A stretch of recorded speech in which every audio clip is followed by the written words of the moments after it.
Thank you for choosing Pembrokeshire Caravan Hire. Let me show you around our 6-berth Adria Altea Tamar caravan. Starting off inside, we'll look at some of the controls. The main master switch will turn everything on in the caravan. To the right of it, you've got the pump, which is for the water, and that operates an external pump which will pull the water into the system once that's on. I'll turn that back off again now. Just at the top here you can see how many volts the battery's holding at the time. The mains lights is an isolation for all the lights, and below you've then got individual lights that work once that main isolating switch is on. You have a 240 volt socket there, and down at the bottom here you can see the Truma Ultra Heat 230 volt, which is the electric heating system. You've got a choice between 0, 500 watts, 1000 watts and 2000 watts.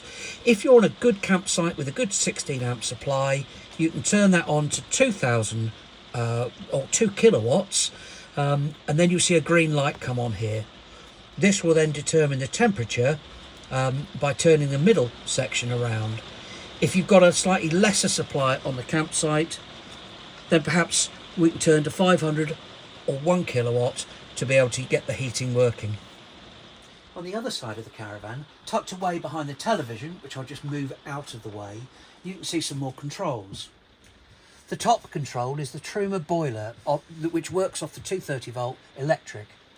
If you're looking for hot water and you're plugged into the 230 volt supply, then this rocker switch at the moment is in the middle, so the hot water is off. By pushing the rocker switch down, that will give you good hot water into your hot water tank for use for washing up and of course in the shower. If you're not connected to the electric supply, then the next one down, the Truma boiler, which works off the gas. So if I click that one down from the middle, that's now clicked the gas on. That will then fire up and you'll be heating your hot water off the gas. Below that, a 230 volt plug, which is into the back of the television, the TV aerial, and below that is a 12 volt socket, which we've got in a charger ready for plugging in your USB.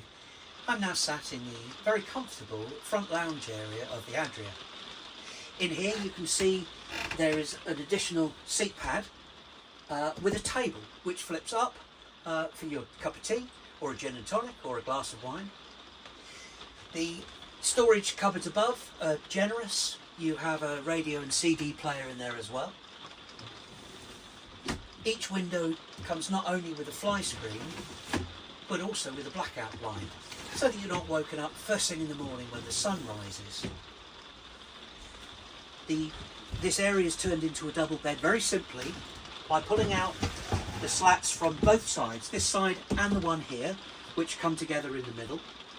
You pull in the backrests from either side as infills, and we also recommend that you turn the base cushion over here, so you get it onto the flat side, so you haven't got to deal with the ridge when you're sleeping at night. It's much more comfortable on the other way, and this will produce you a very large 7 foot long, 5 foot wide, practically king size bed.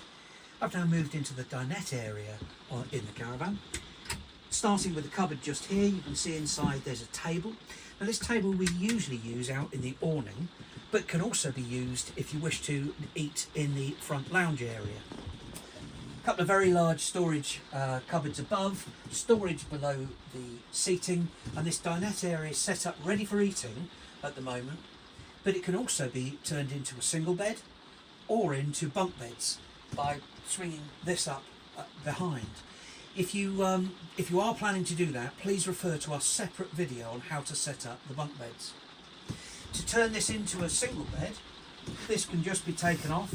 On this caravan you've got a button just to press there. This fits down just into the slots just below.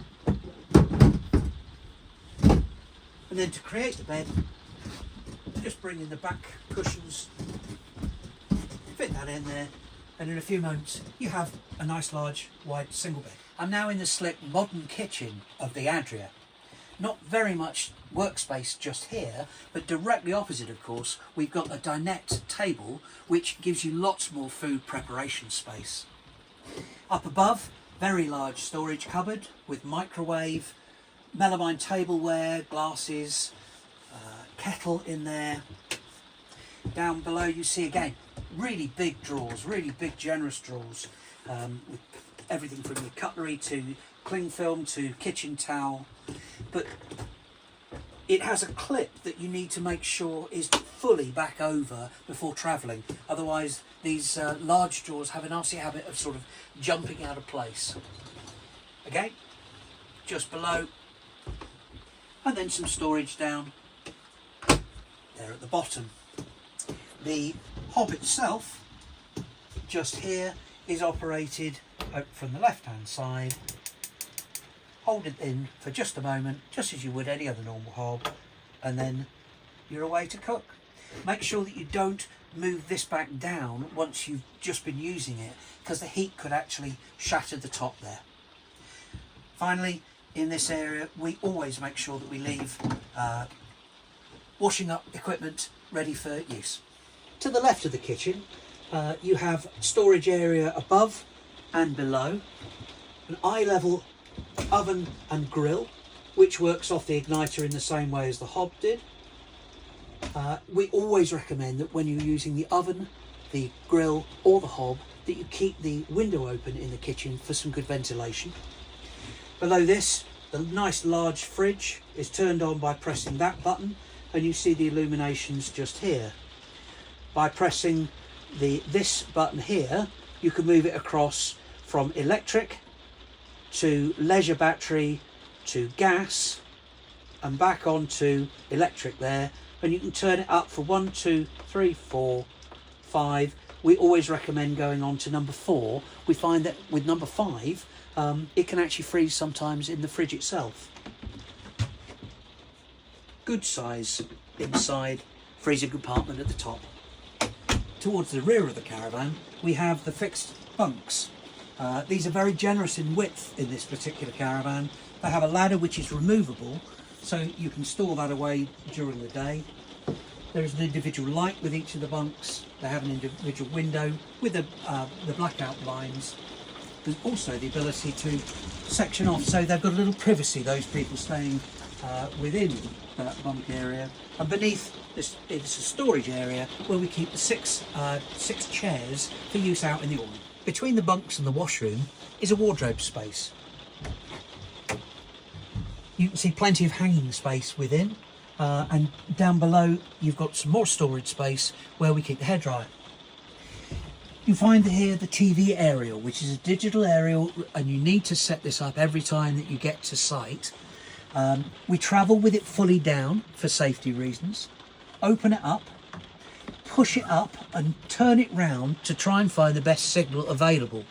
My best tip for you on this will be to look at where everyone else is pointing their aerials, because they'd have probably found the best signal, and if you point it in the same direction, then you're almost certainly going to get the best signal available. Once you've got it into place and secured it, then you need to go to the television with a control. Go to menu and auto scan for the best signal that's available in that particular area. Before travelling back, again, you need to reverse the procedure, pull the aerial right the way down, point it towards the front, and it's ready for travel. Below the wardrobe is the Truma Ultra Heat, which is the main heating system for the caravan. If you remember, just inside the habitation door, we had to turn on the Ultra Heat system over there, and we'd set it to either 500, 1000 or 2 kilowatts of power. This will operate the heating system itself. At the moment, the knob is showing at 0, so it's off. If I turn that across to manual, you can hear the fan starting to work. This is the inlet. It takes the air in here, it heats the air up, and it distributes it around the caravan through vents. So you won't get anything blowing out of here, but you will get it distributing around the caravan. The top knob here will adjust the fan speed. If you're off-grid and you need to get some heating, then we move over to the right-hand button here, where you can turn push down, hold it down, the automatic igniter will light it, and then the system will work off the gas. The toilet is completely built in. I lift the toilet lid, the toilet seat. I can now see the flap at the bottom of the toilet, which is the flap into the toilet cassette, which is directly down below. To open that flap up, to let everything out from within the toilet, we use this handle over here, and you move it across slowly, which you can see opens the flap up. Everything can now drop down into the toilet cassette below. Number ones, number twos and toilet paper are great, no problem. But please don't use any sanitary products or any wipes, as the Elson point or the chemical waste point on the campsites aren't designed to take those.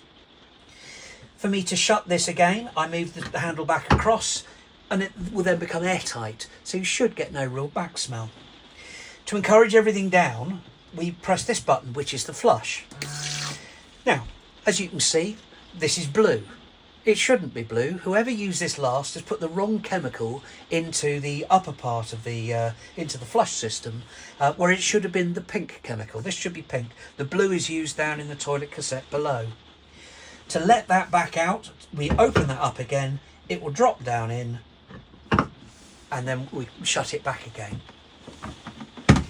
Moving up, you can see the next part, brilliantly hidden.